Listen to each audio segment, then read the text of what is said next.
Hello, citizens of Gotham, you're making it great again. You're all political vigilantes, all of you. Especially people like Lauren D'Alessandro that submitted this as part of being a $5 Patreon. Go to patreon.com/GrahamElwood. You can submit articles like this, keeping us up to speed on what's going on. So the mainstream media keeps telling everybody that the economy's doing great, right? Every once in a while, some truth sneaks in. Look what was on CBS News, March 28th. Average Americans can't afford a home in 70% of the country. This is in the MoneyWatch section of CBS. Now, when you get into they actually flipped it. This is obviously usually impressive. Usually there's some clickbait thing here that says everything's great and then they bury the facts in there. This time they actually show the facts up top and then they try to whitewash it when you read the article. Even with rising wages and falling mortgage rates. Because they keep, the economy's doing great. The economy is doing great if you're a billionaire. So to all the billionaires out there watching, congratulations. Thank you so much. There's people starving. It's awesome. Americans can't afford a home in more than 70% of the country. Out of the 473 U.S. countries analyzed in a report, 335 listed median home prices more than what average wage earners could afford, according to a report from blah, blah, blah. So long as interest rates don't go up and the impact from last year's tax cuts don't wholly fade away.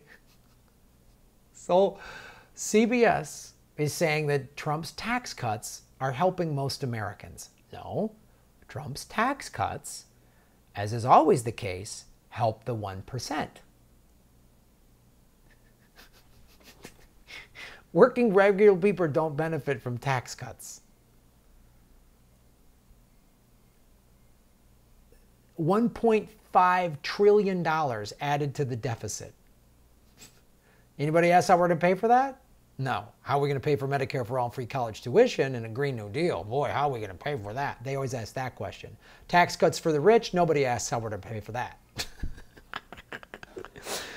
But I couldn't, sometimes it's hard, these websites, it's hard to rip the videos, to embed them into, this is, I use whatever this is called, Spotlight or whatever. So I wanted to show you the clip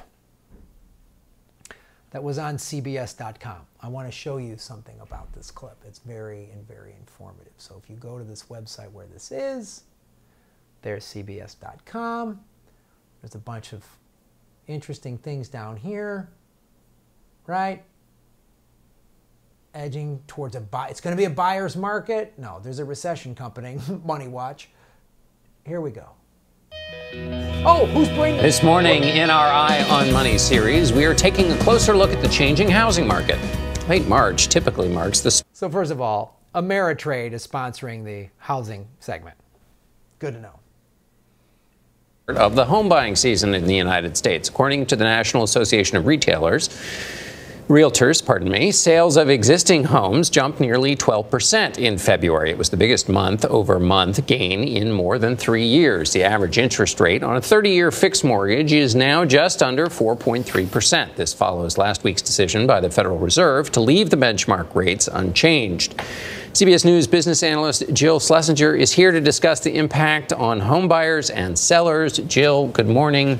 What's the impact going to be on home buyers and sellers? So, as you said, we had a good month. Let's look back to 2018, which was a pretty good year. But the big complaint over the last few years has been there just aren't a lot of homes for sale.